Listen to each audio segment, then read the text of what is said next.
হাসির রাজা, জ্ঞানের রাজা, রসিক রাজা।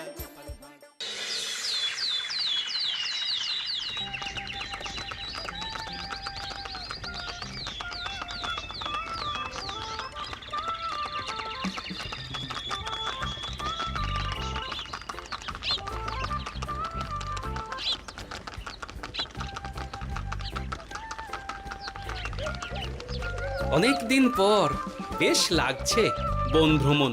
মাঝে মাঝে কাজের ফাঁকে এইসব জায়গায় এলে মন খুব ভালো লাগে। শুদ্ধ বাতাস, মাটির সোনা গন্ধ, পাখির কলতান, আহা।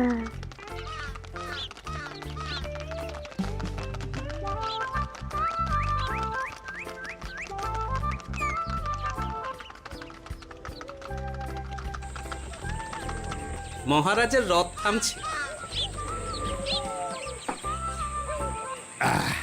আমরা এইখানে বসে আজ রাজকার্য পরিচালনা করব। মন্ত্রী, তুমি ঝটপট এখানে বসার বন্দোবস্ত করে দাও। আমি এক্ষুনি ব্যবস্থা করে দিচ্ছি মহারাজ। এই এখানেই আমাদের বসার জন্য ছাউনি করে দাও। এক্ষুনি করে দিচ্ছি মন্ত্রী মশাই। এরা বসার জায়গাটা করে দিক, ততক্ষণ আমরা একটু হেঁটে আসি।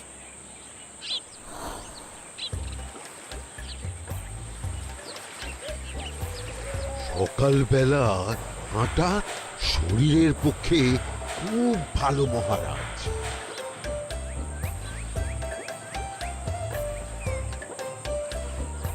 আগেকার দিনে রাজা মহারাজরা এই সব বনে মৃগয়া করতে আসতে। মৃগয়া একদম ভালো নয় মন্ত্রী। তুমি জঙ্গলে আসছো অন্য প্রাণীদের মারতে। কেন মারবে? ওরা তো তোমার কোনো ক্ষতি করেনি। না, তা করেনি, কিন্তু তখন ওটা রাজা মহারাজাদের খেলা ছিল। শুনেছি আপনার প্রপিতামহ খুব ভালো বাঘ শিকার করতেন, অনেক বাঘ মেরেছেন। মন্ত্রী, তুমি একটা কথা হয়তো জানো না। আমার প্রপিতামহ শিকার করতেন, কিন্তু কোনো স্বাভাবিক জানোয়ারকে নয়। যে বাঘ মানুষ খেকো হয়ে প্রজাদের ক্ষতি করত, আমার প্রপিতামহ সেই সমস্ত বাঘদেরই মারতেন। এছাড়া উনি অন্য প্রাণী সংরক্ষণ করতে বড়ই ভালোবাসতেন।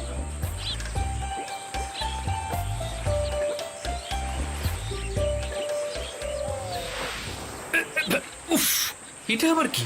এই এটা আবার কোথা থেকে উড়ে এলো? কোথাও তো ঝড় হাওয়া কিছুই নেই।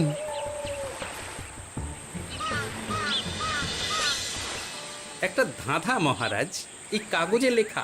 ধাঁধা? পড়ো দেখি। জোয়ার ভাটা প্রভুর খেলা, ভাটা হবে হলে বেলা। ভাটা হলেই দেখা যাবে লাল রঙের এক পাথর পাবে। নদীর ধারে গর্ত করে যত্নে সাজাই কলস ভরে। হেথায় হোথায় ছড়িয়ে যাহা, অন্ধকারে জলে তাহা।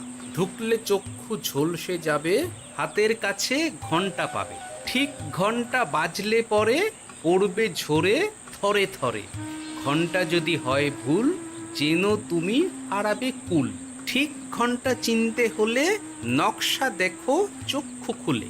সিন্দুক দেওয়ালে হাত দাও, আসল ঘটনা জেনে নাও। ওরে বাবা, খুব দীর্ঘ ধাঁধা। তা মন্ত্রী, তুমি কিছু বুঝলে? এটা একটা গুপ্তধনের নকশা। এর মধ্যে গুপ্তধন কোথায় আছে তার একটা ধারণা দেওয়া আছে। গুপ্তধন? ওটা আমাকে পেতেই হবে, পেতেই হবে।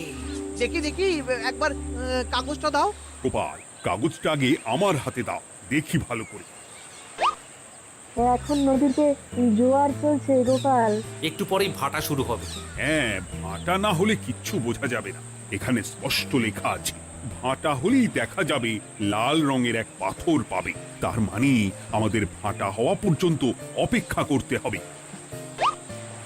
না, সময় নষ্ট না করে ধাঁধাটার সমাধান করতে শুরু করি। ভাটা হলে একটা লাল রঙের পাথর দেখা যাবে, এই পর্যন্ত পরিষ্কার আছে। বুঝতে হবে ওর পর থেকে। পড়ো গোপাল, চলো আমরা সবাই বুদ্ধি লাগাই। নদীর ধারে গর্ত করে যত্নে সাজাই কলস ভরে। এটার অর্থ, ধাঁধাটা মাথায় বসিয়ে নিয়েছি, এবার কে কি বলবে সেটা শুনতে হবে। চলো গোপাল, আমরা ধাঁধা যেমন যেমন বলেছি তেমন তেমন ভাবে চলি। চলুন মহারাজ, এখন আমাদের দেখতে হবে লাল পাথর। কোথায় আছে লাল পাথর? চলো চলো সবাই, চোখ কান খুলে আমরা নদীর পাড় ধরে হাঁটি। আমি একটু তফাতে হাঁটি। গুপ্তধন আমাকে একা পেতে হবে। ভাটা হলেই দেখা যাবে লাল রঙের এক পাথর পাবে। আমাকে চোখ কান খোলা রাখতে হবে। লাল পাথর, নদীর চড়ায় লাল পাথর দেখতে হবে। লাল পাথর, লাল পাথর। ওটা কি? তো এই তো লাল পাথর, লাল পাথর। ওরা অনেকটা এগিয়ে গেছে, ওদের আমার দিকে নজর নেই। এই সুযোগ, এই সুযোগ, একা একা গুপ্তধন নিয়ে পালাবো।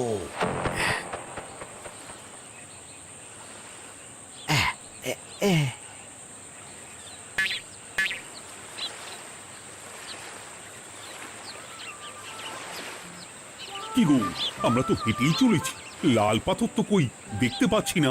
আরেকটু হাঁটতে হবে মহারাজ, গুপ্তধন বলে কথা, ওকে আর সহজে ধরা দেয়? সেটা অবশ্য সঠিক কথা। আচ্ছা, আমরা সবাই তো আসছি হেঁটে হেঁটে, মন্ত্রী মশাই গেলেন কোথায়? ও কি যে ঘটে! সত্যি তো, মন্ত্রী কোথায়? ও সেনাপতি, মন্ত্রীকে দেখেছো? কই না তো মহারাজ। তাহলে কোথায় গেলেন মন্ত্রী মশাই? এই জঙ্গলে বাঘ ভাল্লুক আছে, শেষে কিনা বাঘে নিল। হায় হায় হায়, মন্ত্রী গিন্নির কাছে আমি কি মুখ দেখাবো? হুম, বাঘ ভাল্লুকের পেটে যাবার লোক তো মন্ত্রী মশাই নন। ও গোপাল, কি ভাবছো? কিছু তো একটা বলো। এখন আমাদের মন্ত্রী মশাইকেই খুঁজতে হবে। তবে মন্ত্রী মশাই বাঘ ভাল্লুকের পেটে যায়নি। তুমি নিশ্চিত হচ্ছ কি করে? অত পেঁচালো মানুষকে বাঘ ভাল্লুক গন্ধ শুকেই ছেড়ে দেবে, হজম করতে পারবে না। না না না, এখন রসিকতা করার সময় নয়, আমাদের মন্ত্রীকে খুঁজে বার করতেই হবে। কোথায় গেল মন্ত্রী? চলো চলো, গুপ্তধন মাথায় থাক, চলো মন্ত্রীকে খুঁজি। আহ, মন্ত্রী কোথায় গেল কে জানে। একবার পুরো ধাঁধাটা ঝালিয়ে নি। ভাটা হলেই দেখা যাবে লাল রঙের এক পাথর পাবে। ভাটা হয়েছে, লাল রঙের পাথরের মাথায় চাপ দিয়ে গুহার মুখও খুলেছি। এবার এবার নদীর ধারে গর্ত করে যত্নে সাজাই কলস ভরে। এটাই তো ঠিক বুঝতে পারছি না।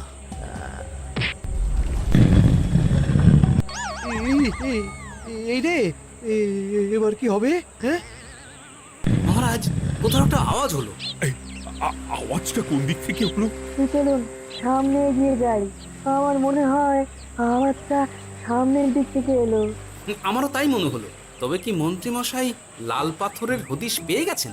আমাদের চোখে পড়লো না, অথচ মন্ত্রী মশাই চোখে পড়ে গেল। আসলে আমরা কথা বলতে বলতে গেছি, তাই নজরে পড়েনি। মন্ত্রী মশাই একা একা আমাদের পেছন পেছন আসছিলেন। উনি ইচ্ছে করেই আমাদের পেছনে পেছনে আসছিলেন।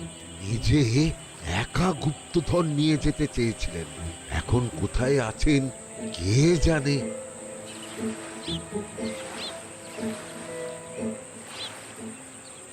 এই অন্ধকারে কিছু দেখতে পাচ্ছি না তো। দাঁতাতে কি ছিল? হ্যাঁ, কি ছিল? হেথায় হোথায় ছড়িয়ে যাহা, অন্ধকারে জলে তাহা, ঢুকলে চক্ষু ঝলসে যাবে, হাতের কাছে ঘন্টা পাবে। পেয়েছি পেয়েছি, ঘন্টা ঘন্টা ঘন্টাটা পেতে হবে। ঘন্টাটা ঘন্টাটা ঘন্টা।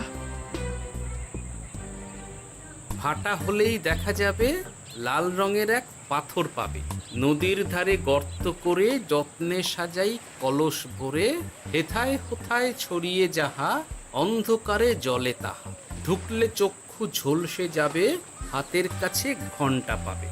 ঠিক ঘন্টা বাজলে পরে পড়বে ঝরে থরে থরে, ঘন্টা যদি হয় ভুল যেন তুমি হারাবে কুল। ঠিক ঘন্টা চিনতে হলে নকশা দেখো চক্ষু খুলে, সিন্দুক দেওয়ালে হাত দাও, আসল ঘটনা জেনে না। এবারে ভালো করে ঠান্ডা মাথায় ভাবতে হবে। ভাটা হলেই দেখা যাবে লাল রঙের এক পাথর পাবে। সেই লাল পাথরটাই তো খুঁজে পাওয়া যাচ্ছে না, অথচ মন্ত্রী মশাই খুঁজে পেলেন। আওয়াজটা কোথা থেকে আসছিল? এই কাছে পিঠে এই কোথা থেকে আওয়াজটা আসছিল।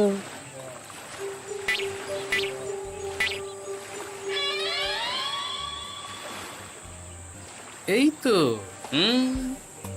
এটাই মনে হয় সেই লাল পাথর। একটু নাড়িয়ে চাড়িয়ে দেখি তো কিছু হয় কিনা।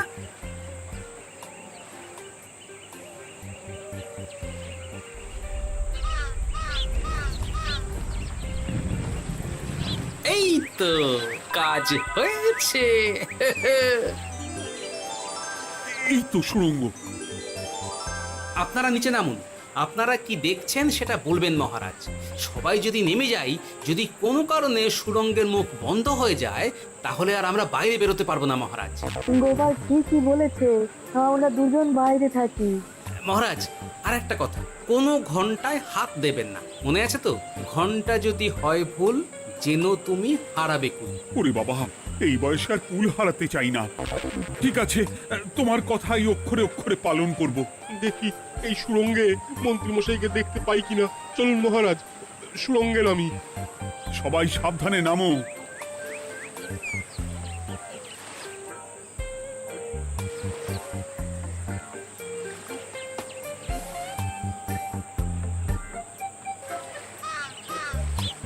মহারাজ, ওখানে কি কি দেখতে পাচ্ছেন?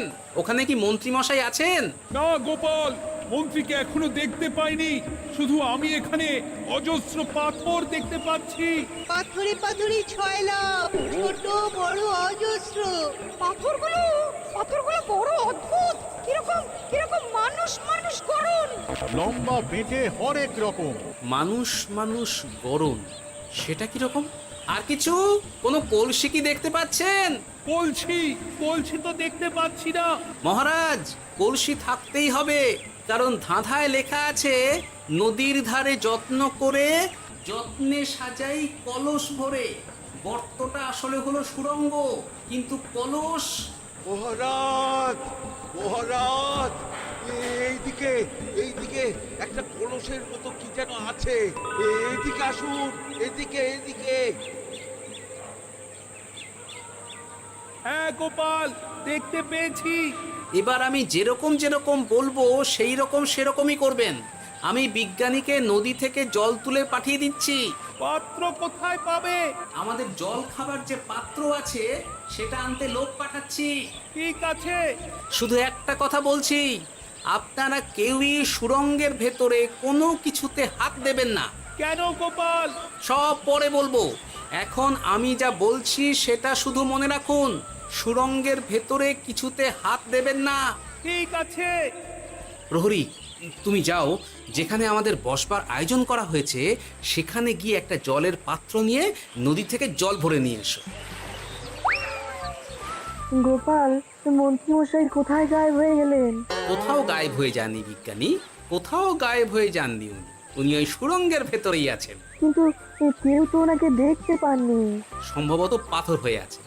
এখন কিভাবে পাথর হয়েছেন সেটা তো আমি বলতে পারবো না। সবটাই স্বপ্নের মতো লাগছে। ঠিক যেন স্বপ্নের মতো লাগছে। এই জীবনে সুরঙ্গ দর্শন হয়ে গেল। আমাদের পাতাল প্রবেশ। পাতালে আসিয়া আমি মনে মনে বলি, গুপ্তধন নিয়ে আমরা যেন সৎ পথে চলি। তোমার এখনো কাব্য আসছে সভাকবি? আসছে মানে কাব্যের সাথে আছে রোমাঞ্চ, করছে গা শীত, হচ্ছি আমি অধীর। মহারাজ, জল দিয়ে বিজ্ঞানীকে পাঠাচ্ছি। কি করতে হবে বিজ্ঞানীকে সব বলে দিয়েছি। তুমি ভেতরে আসবে না? আসবো ঠিক সময়ে। এখন আমি যেমন যেমন বলবো আপনি ঠিক তেমন তেমন করবেন। ঠিক আছে। বিজ্ঞানী, যেমন যেমন বললাম ঠিক তেমন তেমন ভাবে কলসিকে জল দিয়ে পরিষ্কার করবে। মনে রেখো, ধাঁধায় আছে কলসি সাজাই যতন কর। তুমি একটা কথা মনে রেখো বিজ্ঞানী, কোথাও হাত দিও না কিন্তু। ঠিক আছে গোপাল, তোমার উপস্থিত বুদ্ধির তুলনা নেই। আমি যাচ্ছি গোপাল। সাবধানে সাবধানে। মহারাজ, বিজ্ঞানী যাচ্ছে। সাবধানে নামো, সাবধানে। মহারাজ, কলসিটা কোথায়? ওই তো, একটু সাবধানে যাও।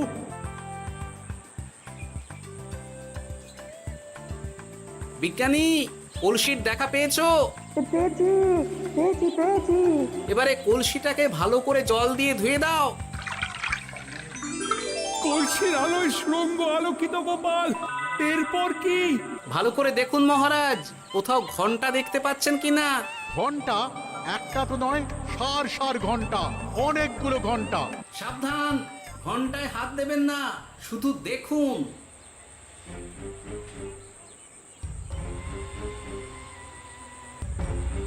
মহারাজ, আমরা গুপ্তধনের খুব কাছে চলে এসেছি। তাই নাকি? কি মজা, কি মজা, এবার খাবো ক্ষীরের গজা। আহ সভা কবি, চুপ করো। এখনো আমরা গুপ্তধন পাইনি। আমার মুখে দাঁড়িয়ে সবগুলো তারা আঁকা। বিজ্ঞানী, কোনো ঘন্টায় চাঁদের নকশা করা আছে কি? একটু দেখে বলো না। আমি আতস কাজ নিয়েই দেখছি, সব ঘন্টাতেই তারা আঁকা। খবরদার, কোনো ঘন্টাকেই ছোঁবে না। ঠিক আছে, কোনো কিছু না ছুঁয়ে আমি দেখছি। পেয়েছি গোপাল, চাঁদ আঁকার ঘন্টা পেয়েছি। ওই ঘন্টাটা বাজাও, বাজাও।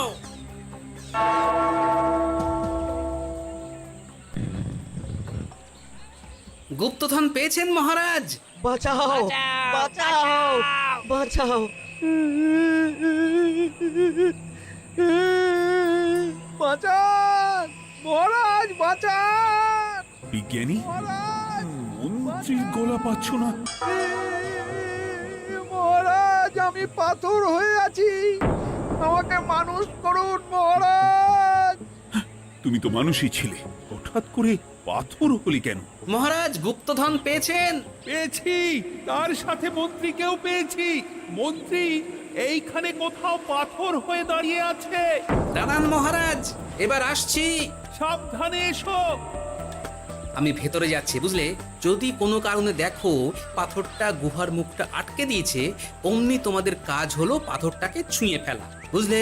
ঠিক আছে গোপাল দাদা। আমার মনে হয় বিপদ আর কিছু ঘটবে না, তবুও সাবধানের তো মান নেই। ঠিক আছে, তুমি নিশ্চিন্তে ভেতরে যাও। বাঁচাও, আমাদের বাঁচাও, আমাদের সবাইকে মানুষ করুন। আমাকে মানুষ করুন মহারাজ। আপনাকে তো মানুষ করা হবে মন্ত্রী মশাই।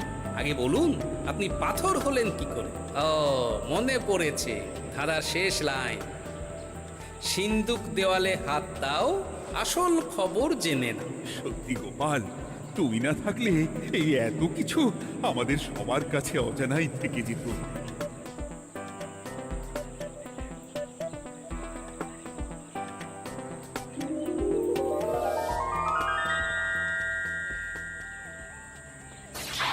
ধন্যবাদ আমাকে মুক্ত করার জন্য।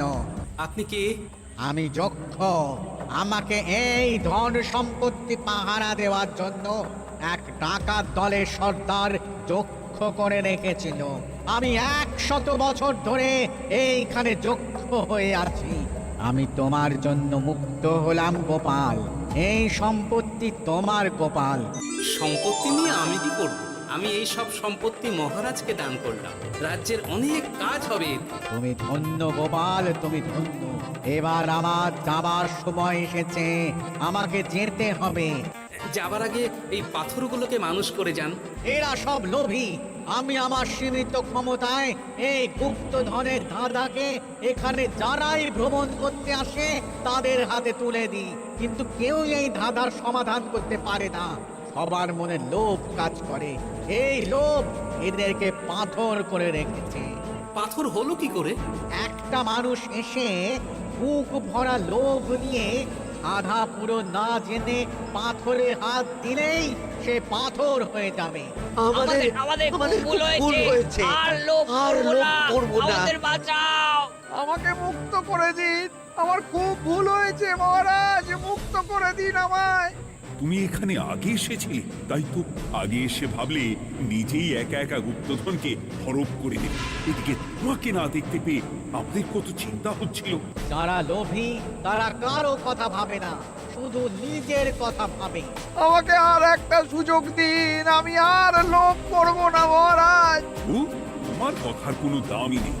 না মহারাজ, আমাকে আর একটা সুযোগ দিয়ে দেখুন, আমি আর লোভ করব না, আমাকে মানুষ করুন মহারাজ। আমাদের সবাইকে মানুষ করুন। দয়া করে মানুষ করুন। যক্ষরাজ, এদের আপনি ক্ষমা করে দিন। ঠিক আছে, তোমাদের আবার মানুষ করে দিচ্ছি।